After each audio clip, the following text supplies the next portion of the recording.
नमस्कार। आज हम पढ़ेंगे इलेक्ट्रॉनिक विन्यास, इलेक्ट्रॉनिक कॉन्फ़िगरेशन।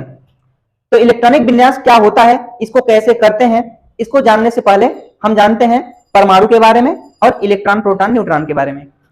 तो हम ये जानते हैं कि किसी भी तत्व का, किसी भी वस्तु का, किसी भी तत्व का सबसे छोटा भाग परमाणु होता है। सबसे छोटी इकाई वो परमाणु होती है। और परमाणु के अंदर तीन छोटे छोटे कण होते हैं। परमाणु के अंदर तीन छोटे छोटे कण होते हैं जिसको हम इलेक्ट्रॉन, प्रोटॉन और न्यूट्रॉन कहते हैं। इलेक्ट्रॉन को जे टॉमसन ने खोजा था और प्रोटॉन को रदरफोर्ड, ये सब वैज्ञानिक हैं, रदरफोर्ड जी ने खोजा था। और न्यूट्रॉन को जेम्स चैडविक, इन्होंने खोजा था। और किसी भी परमाणु के अंदर एक नाभिक होता है, नाभिक की खोज भी रदरफोर्ड ही ने किया था। अब आते हैं कि नाभिक के बाहर कई कक्षाएं होती हैं। अब उन्हीं कक्षाओं में इलेक्ट्रॉन घूमते रहते हैं। अब नाभिक के बाहर कितनी कक्षाएं हैं, किस परमाणु के पास कितनी कक्षाएं हैं, कितने इलेक्ट्रॉन हैं, ये सब आइए हम समझते हैं। तो किसी भी परमाणु का जितना परमाणु क्रमांक होता है उतने ही उसके पास इलेक्ट्रॉन होते हैं। जितना परमाणु क्रमांक उतना ही इलेक्ट्रॉन और उतना ही प्रोटॉन होता है।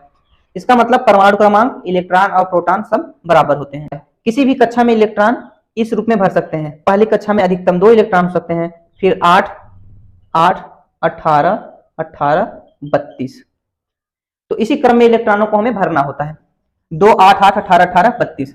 अब हम तैयार हैं किसी भी परमाणु का इलेक्ट्रॉनिक विन्यास करने के लिए। हम स्टार्ट करते हैं हाइड्रोजन से।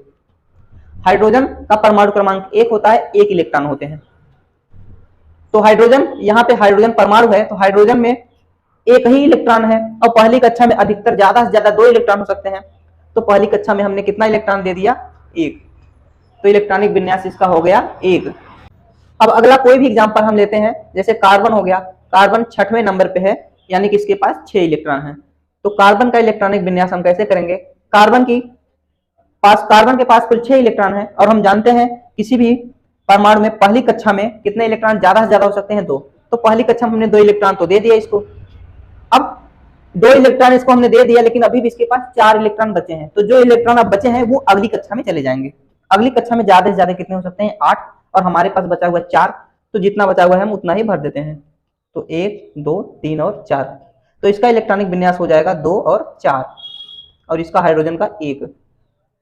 अगला हम सोडियम का करते हैं। सोडियम 11 है,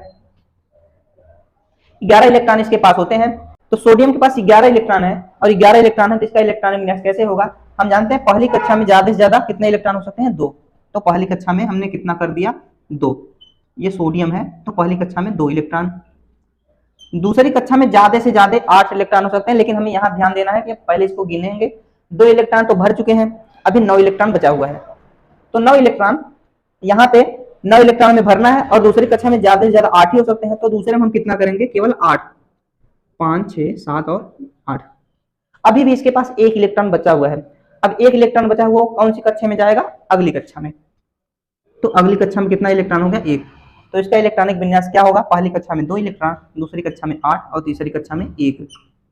अब हम करते हैं सल्फर, यानी कि 16। तो सल्फर के पास 16 इलेक्ट्रॉन है। अब 16 इलेक्ट्रॉन कैसे भरेंगे? अब हम डायरेक्ट करते हैं, ये फिगर नहीं बनाएंगे। तो 16 इलेक्ट्रॉन है, पहली कक्षा में कितने इलेक्ट्रॉन ज्यादा से ज्यादा? 2 इलेक्ट्रॉन, दूसरी कक्षा में 8 इलेक्ट्रॉन। तो 2, 8, 8 और 2 10 हुआ। अभी इसके पास 6 बचा हुआ है। तीसरी कक्षा में ज्यादा से ज्यादा 8 हो सकते हैं, लेकिन 8 से कम भी हो सकता है। तो 8 से कम है 6, तो 6 कर दिया। अब हम आर्गन का देखते हैं, जो कि एक अक्रिय गैस है। आर्गन 18 पे है। तो 18 का क्या हो जाएगा? 2 हो जाएगा पहली कक्षा में, दूसरी कक्षा में 8 हो जाएगा। तो 8 और 2 10 हो गए। अभी भी इसके पास 8 बचे हुए हैं और तीसरी कक्षा में 8 इलेक्ट्रॉन है भी, तो 8 इलेक्ट्रॉन हम पूरा भर देंगे। तो इसलिए तीसरी कक्षा पूरी की पूरी भर गई। जो कक्षाएं पूरी की पूरी भर जाती हैं उसे अक्रिय गैस कहते हैं। मतलब ये सब अक्रिय गैस हैं, ये किसी से क्रिया नहीं करेंगी। एक और करते हैं हम कैल्शियम का। कैल्शियम होता है 20 नंबर पे।